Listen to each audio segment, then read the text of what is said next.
اعوذ باللہ من الشیطان الرجیم بسم اللہ الرحمن الرحیم ومن لم يستطع منكم طولا أن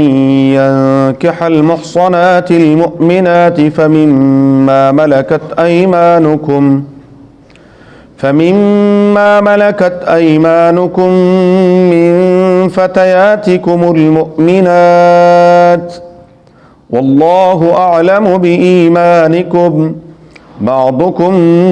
من بعض فانكحوهن بإذن أهلهن وآتوهن أجورهن بالمعروف محصنات غير مسافحات ولا متخذات أخدان فإذا أحصن فإن أتين بفاحشة فعليهن نصف ما على المحصنات من العذاب ذلك لمن خشي العنة منكم وأن تصبروا خير لكم والله غفور رحيم ومن لم يستطع منكم، اور جو نہیں رکھتا تم میں سے استطاعت طولاً قدرت این کے حل محصنات المؤمنات، یہ کہ وہ نکاح کرے آزاد مومنہ عورتوں کے ساتھ، فمما ملکت ایمانکم من فتیاتکم المؤمنات، بس ان میں سے جن کے تمہارے دائیں ہاتھ مالک ہیں تمہاری ایمان والی لونڈیاں، واللہ اعلم بایمانکم، اور اللہ تعالیٰ خوب جانتا ہے تمہارے ایمانوں کو، بعضکم من بعض، تمہارے بعض سے ہیں، فانکحوہن، پس ان سے لونڈیوں سے نکاح کرو، باذن اہلہن، ان کے آقاؤں ان کے مالکوں کی اجازت سے، وآتوہن اجورہن بالمعروف، اور ان کو ان کا مہر دو دستور کے مطابق، محصنات، تم ان کو قید نکاح میں لانے والے ہو، غیر مصافحات، نہ کہ ان سے اپنی ضرورت پوری کرنے والے، ولا متخذات اخدان، اور نہ ہی وہ کوئی پوشیدہ طور پر دوستی لگانے والیاں، فاذا احصن، پس جب وہ قید نکاح میں آ چکی، فان اتین بفاحشۃ، پھر اگر وہ کوئی بے حیائی کا ارتکاب کریں، فعلیہن نصف ما علی المحصنات من العذاب، پس ان پر سزا ہے ان آزاد عورتوں کیا آدھا، ذالک لمن خشی العنت منکم، یہ ان کے لیے ہے جو ڈرتا ہے مشقت میں پڑنے سے تم میں سے، وَأَن تَصْبِرُوا خَيْرٌ لَكُمْ، اور یہ کہ اگر تم صبر کر لو تو یہ تمہارے لیے بہتر ہے، واللہ غفور الرحیم، اور اللہ تعالیٰ بخشنے والے نہایت ہی مہربان ہے۔ وَمَن لَّمْ يَسْتَطِعْ مِنكُمْ طَوْلًا، سورہ نساء کی آیت نمبر 25 ہے۔ پچھلی آیت میں بھی اللہ تبارک و تعالیٰ نے کچھ محرمات کا ذکر فرمایا تھا، اور ساتھ ہی وحدہ لا شریک نے کچھ لونڈیوں کے احکامات اور مزید رب العالمین نے اس آیت میں بیان فرمایا۔ رب العالمین فرماتے ہیں کہ اگر کوئی شخص ہے اور وہ آزاد عورت کے ساتھ نکاح کرنے کی طاقت نہیں رکھتا، کیونکہ آزاد عورت کے لوازمات، اس کی شرائط، اس کے معاملات، اس کا نان نفقہ، اس کا خرچہ، اس کا مہر، یہ تمام امور، تو اگر وہ ان کی طاقت قدرت نہیں رکھتا تو فمما ملکت ایمانکم من فتیاتکم المؤمنات، تو پھر وہ ان کے ساتھ نکاح کر لے جن کے تمہارے دائیں ہاتھ مالک ہیں، یعنی لونڈیاں۔ میں نے کل کے درس میں عرض کیا تھا کسی زمانے میں غلامی کا، شخصی غلامی اور لونڈیوں کا رواج تھا عالمی، اور پھر ایک وقت ایسا آیا کہ عالمی طور پر شخصی غلامی تو ختم ہو گئی، البتہ قوموں کو، ملکوں کے ملکوں کو غلام بنانا یہ آج تک ہے، اور تقریباً ہم آج بھی غلام ہیں۔ ہماری سب سے بڑی غلط فہمی ہے کہ ہم سمجھتے ہیں کہ ہم نے 14 اگست کو تھوڑا سا ڈانس ڈونس کر لیا، مال روڈ پر نکل آئے، ہلا گلا کر لیا، ہم کہتے ہیں ہم آزاد ہیں۔ یہ سب سے بڑی غلط فہمی ہے۔ ہمارے ملک کے اندر 1947 سے پہلے کے جو قوانین تھے وہ آج بھی رائج ہیں، ان میں کوئی تغیر تبدل نہیں ہے، صرف چہرے بدل گئے وہی لوگ، بلکہ ہماری صورتحال حقیقی معنوں میں کیا ہے؟ بات آ گئی ہے کڑوی، لیکن عرض کر دیتا ہوں، ہم اس وقت انگریز کے غلام تھے اور اب انگریزوں کے غلاموں کے غلام ہیں۔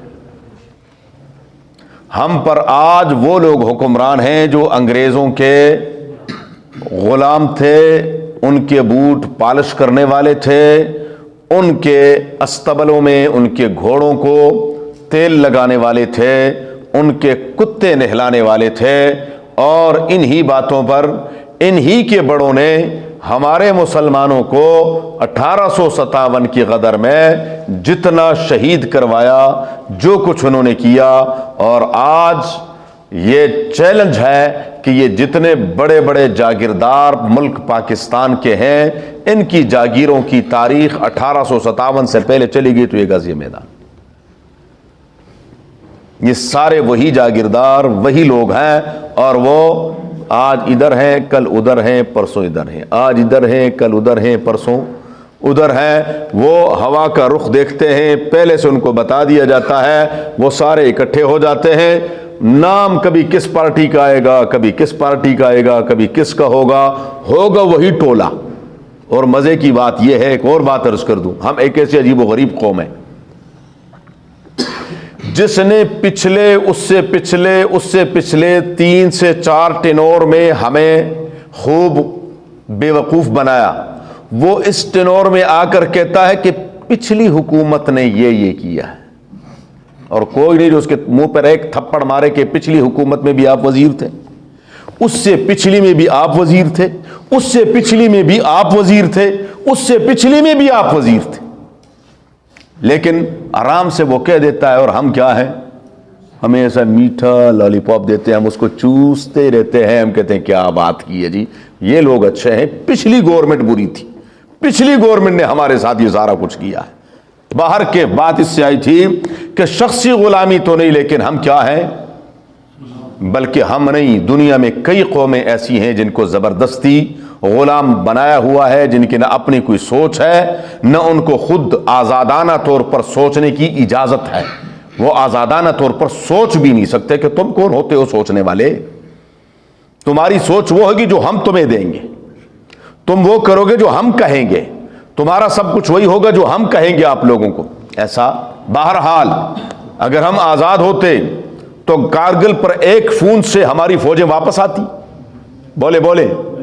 ہاں، اگر ہم آزاد ہوتے تو آبی نندن کو ہم بہترین چائے پیش کر کے ان کو واپس بھیجتے، ہاں، اگر ہم آزاد ہوتے، جس خبیث نے یہاں دہشت گردیاں کروائی اور ہمارے ملک کے اندر آگ لگائی، وہ آج تک کیا ہے؟ ہم اس کی حفاظت کر رہے ہیں کہ جی آپ، اور منتیں کر رہے ہیں انڈیا کی کہ تمہاری مہربانی ہے، آپ ایک وکیل تو کر لو یار آ کر اس کا، چلو خرچہ بھی ہم برداشت کر لیتے، تم بس صرف اتنا کہہ دو کہ ہاں یہ ہمارا وکیل ہے، وہ دفعہ ہو جاؤ، تمہاری حیثیت کیا ہے کہ ہم تمہیں، ہماری حیثیت یہ ہے، ایک فون ہمیں آتا ہے اور ہم وہیں پر ڈھیر ہو جاتے ہیں، نہ ہماری کوئی سوچ۔ بہرحال فرمایا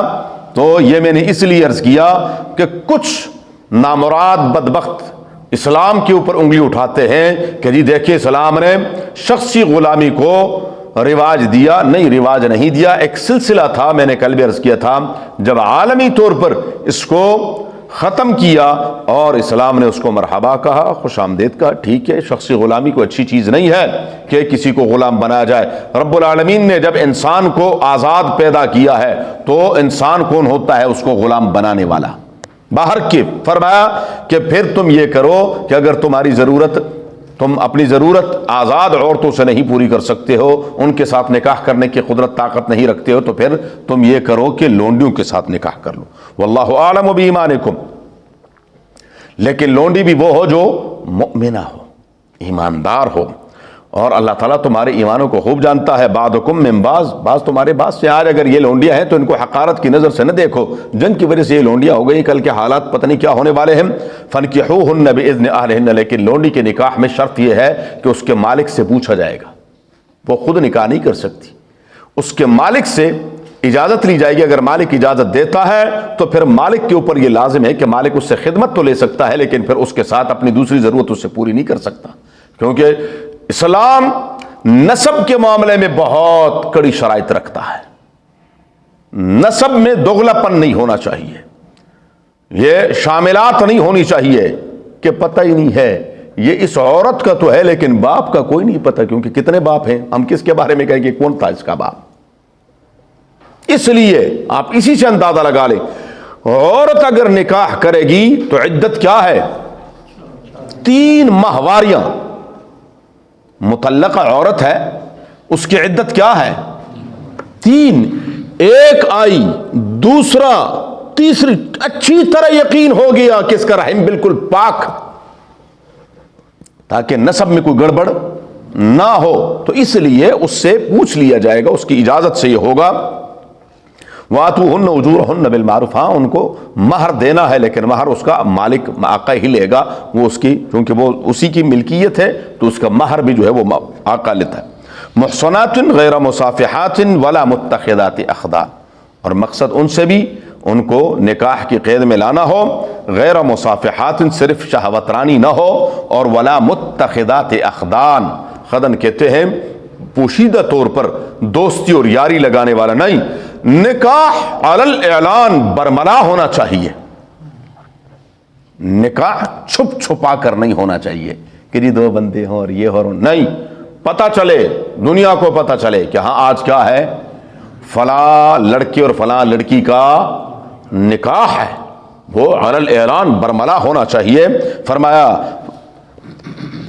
فَإِذَا أُحْسِنَّ, اب اگر یہ لونڈیوں کے ساتھ نکاح ہو گیا اور نکاح میں آ گئی ہیں تو فَإِنْ أَتَيْنَ بِفَاحِشَةٍ, پھر بھی اگر وہ کوئی کسی بے حیائی کا, برائی کا ارتکاب کرتی ہیں تو فَعَلَيْهِنَّ نِصْفُ مَا عَلَى الْمُحْصَنَاتِ مِنَ الْعَذَابِ, ان پر آزاد عورتوں کی آدھی سزا ہے. آزاد عورت کو اگر غیر شادی شدہ ہے اور اس نے برائی کا ارتکاب کیا ہے تو اس کے لیے 100 کوڑے ہیں, تو لونڈی کے لیے 50 کوڑے ہیں. جہاں اس کے دوسرے اخراجات وغیرہ میں کمی ہے تو یہاں پھر اس کی سزا بھی کیا ہے؟ آزاد عورت کے مقابلے میں آدھی سزا ہے. ذالک لمن خشی العنت منکم, اور فرمایا کہ یہ مشروط اجازت ہے, یہ مشروط اجازت ہے کہ اگر آپ اس کے علاوہ اس کے بغیر رہ نہیں سکتے, نکاح کے اور آزاد عورت کے ساتھ نکاح کر نہیں سکتے, تو گناہ میں پڑنے سے بہتر یہ ہے کہ کسی لونڈی کے ساتھ نکاح کر لیں. مشقت میں پڑنے کے سے پہلے آپ کو چاہیے کہ آپ ایک لونڈی کے ساتھ نکاح کر کے اپنی ضرورت پوری کر لیں. ہاں وَأَن تَصْبِرُوا خَيْرٌ لَكُمْ, اگر صبر کر لیں تو یہ تمہارے لیے زیادہ بہتر ہے. یہ نہیں ہے کہ جہاں کہیں سے بھی ہو, جیسی کیسی بھی ہو, نہیں, ایسی نہیں. آگے آپ کی نسل چلنی ہے, آپ کے بچوں کی ماں بننی ہے, تو اس کے بارے میں بڑے سوچ سمجھ کر فیصلہ کرنا چاہیے کہ میری نسل آگے کیسی چلنی چاہیے.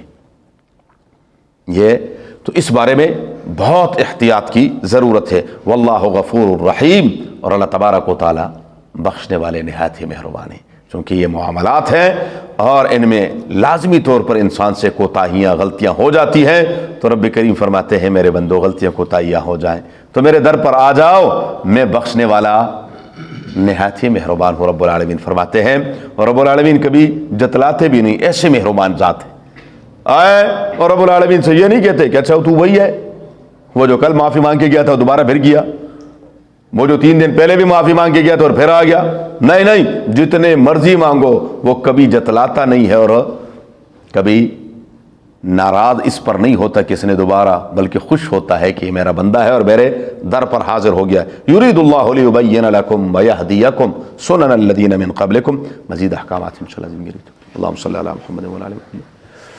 كما صليت على إبراهيم وعلى آل إبراهيم إنك حميد مجيد. اللهم بارك على محمد وعلى آل محمد كما باركت على إبراهيم وعلى آل إبراهيم إنك حميد مجيد. اللهم ارحمنا بالقرآن العظيم, اللهم ارحمنا بالقرآن العظيم, اللهم ارحمنا بالقرآن العظيم واجعله لنا إماما ونورا وهدى ورحمة يا رب العالمين. اللهم ذكرنا منه ما نسينا وعلمنا منه ما جهلنا وارزقنا تلاوته آناء الليل وأطراف النهار واجعله لنا حجة يا رب العالمين. اللهم نور قلوبنا بالقرآن وزين أخلاقنا بالقرآن ونجنا من النار بالقرآن وادخلنا الجنة بالقرآن اللهم يا مقلب القلوب، اللهم يا مصرف القلوب، ثبت قلوبنا على دينك وطاعتك. اللهم حصل مرادنا ويسر امورنا، اللهم حصل مرادنا ويسر امورنا، اللهم حصل مرادنا ويسر امورنا بجاه حبيبك المصطفى ونبيك المرتضى صلى الله عليه واله واصحابه اجمعين برحمتك يا